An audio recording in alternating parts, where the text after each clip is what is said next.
Hello friends, welcome back to CloudPedagogy. In today's FAQ session, we are going to discuss about Amazon Elastic Block Store, which is Amazon EBS.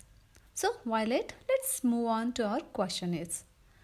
Before moving to Elastic Block Storage, let's understand what is block storage. Block storage is a technology that controls data storage and storage devices. It takes any data like a file or database entry and divides it into blocks of equal sizes. The block storage system then stores the data block on underlying physical storage in a manner that is optimized for fast access and retrieval. Developers prefer block storage for applications that requires efficient, fast and reliable data access. Think of block storage as a more direct pipeline to the data. By contrast, file storage has an extra layer consisting of a file system to process before accessing the data. So, how can AWS support your block storage needs? Amazon EBS is an easy to use block storage solution for cloud workloads. Developers use Amazon EBS to provide a persistent storage service for Amazon Elastic Cloud Compute, which is Amazon EC2 workloads. Amazon EBS provides a highly scalable storage solutions for mission critical and IO intensive applications. It also provides an easy and secure method for block storage data protection. Developers can install various types of databases on Amazon EBS, include SAP HANA, Oracle, Microsoft SQL Server, MySQL, Cassandra, and MongoDB. So, what is an EBS? Amazon Elastic Block Store provides block-level storage volumes for use with EC2 instances.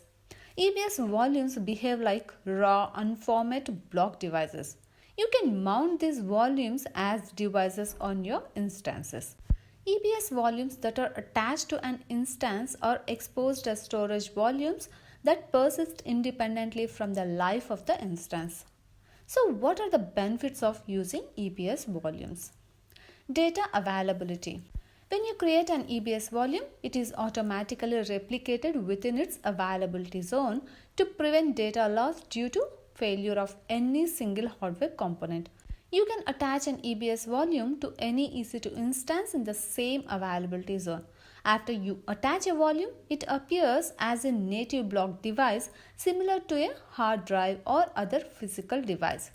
At that point, the instance can interact with the volume just as it would be a local drive. You can connect to the instance and format the EBS volume with a file system such as ext3 and then install applications in it.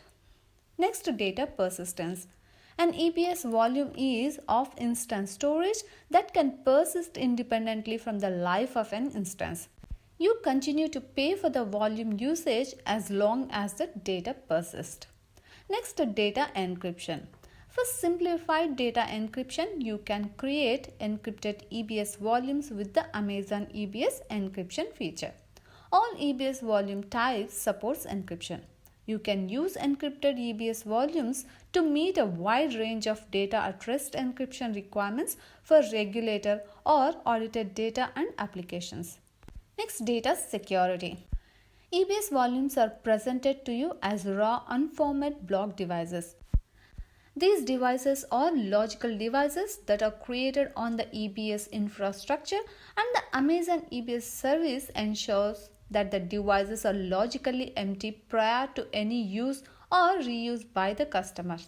Empty means the raw blocks are zeroed or they contain cryptographically pseudo-random data. Next, snapshots. EBS provides the ability to create backups of any EBS volume and write a copy of the data in the volume to Amazon S3. It is stored redundantly in multiple availability zones. The volume doesn't need to be attached to a running instance in order to take a snapshot. These snapshots can be used to create multiple new EBS volumes or move volumes across AZs. Snapshots of encrypted EBS volumes are automatically encrypted. Next, flexibility. EBS volumes support live configuration changes while in production. You can modify volume type, volume size, and IOPS capacity without service interruptions. But you may ask, what happens to my data when the system is terminated? In general, the data stored on a local instance store will persist only as long as that instance is alive. However, data that is stored on Amazon EBS volume will persist independently of the life of the instance. Therefore, it is recommended that you use the local instance store for temporary data, and for data requiring a higher level of durability, it is recommended using Amazon EBS volumes or backing up the data to Amazon S3. If you are using Amazon EBS volumes as a root partition, you will need to set the delete on terminate flag to N if you want your Amazon EBS volume to persist outside the life of the instance. Next, what kind of performance can I expect from Amazon EBS volumes?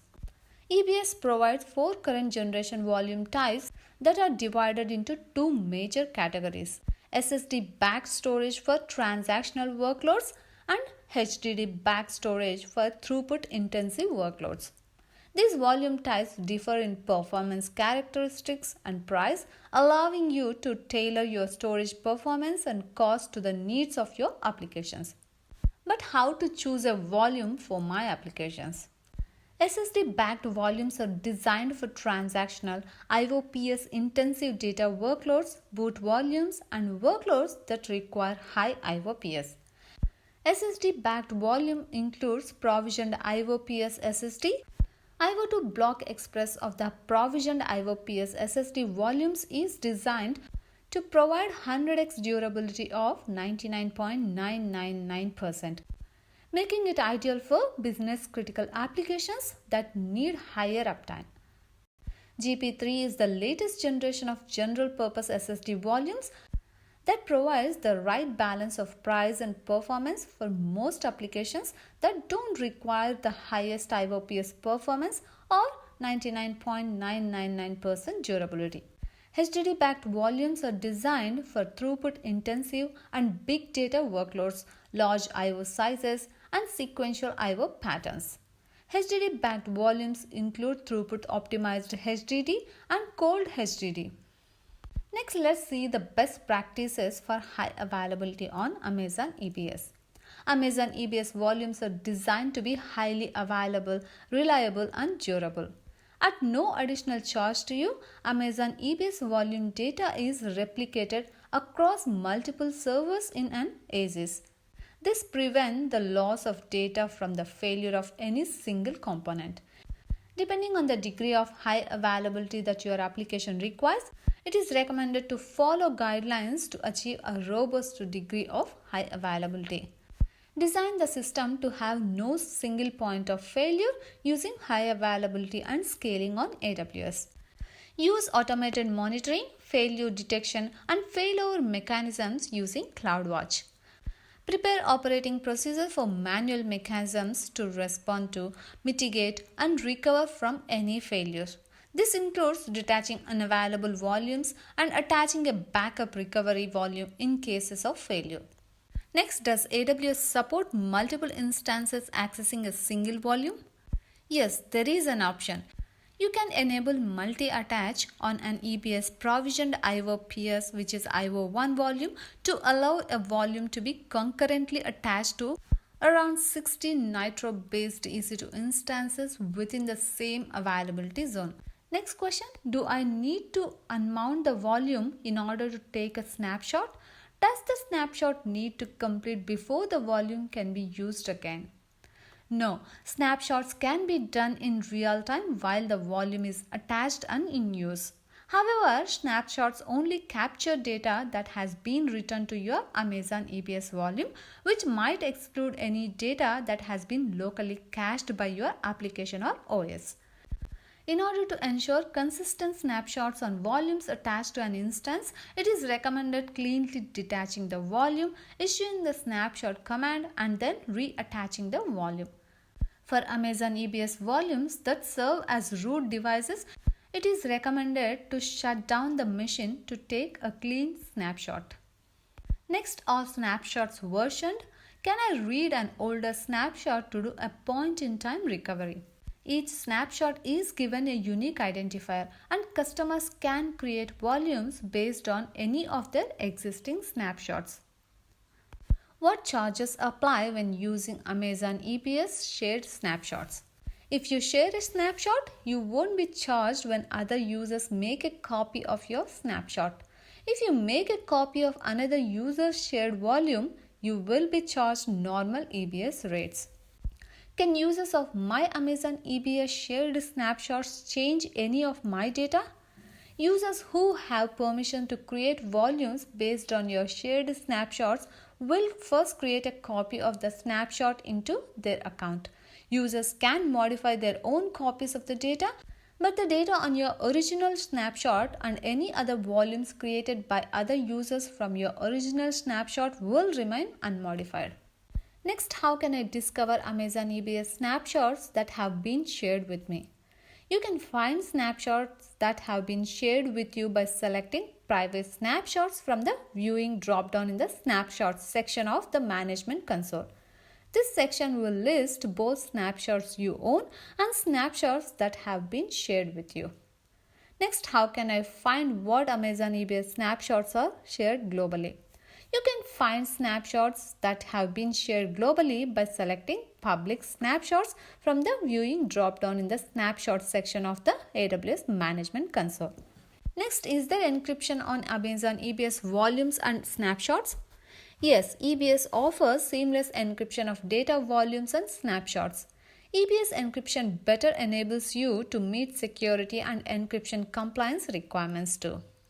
Next, how do I modify the capacity, performance, or type of an existing EBS volume? Changing a volume configuration is easy. The Elastic Volumes features allows you to increase capacity, tune performance, or change your volume type with a single CLI call, API call, or few console clicks. Next, what is Amazon EBS encryption? Amazon EBS encryption offers seamless encryption of EBS data volumes, boot volumes, and snapshots, eliminating the need to build and maintain a secure key management infrastructure. EBS encryption enables data at rest security by encrypting your data using Amazon managed keys or keys you create and manage using the AWS Key Management Service. The encryption occurs on the servers that host EC2 instances, providing encryption of data as it moves between EC2 instances and EBS storage. Next, why should I use EBS encryption? You can use Amazon EBS encryption to meet security and encryption compliance requirements for the data at rest encryption in the cloud. Pairing encryption with existing IAM access control policies improves your company's defense in depth strategy. Well, I think that's all questionnaires we have at this time, but I hope to be back soon with more. Until then, take care.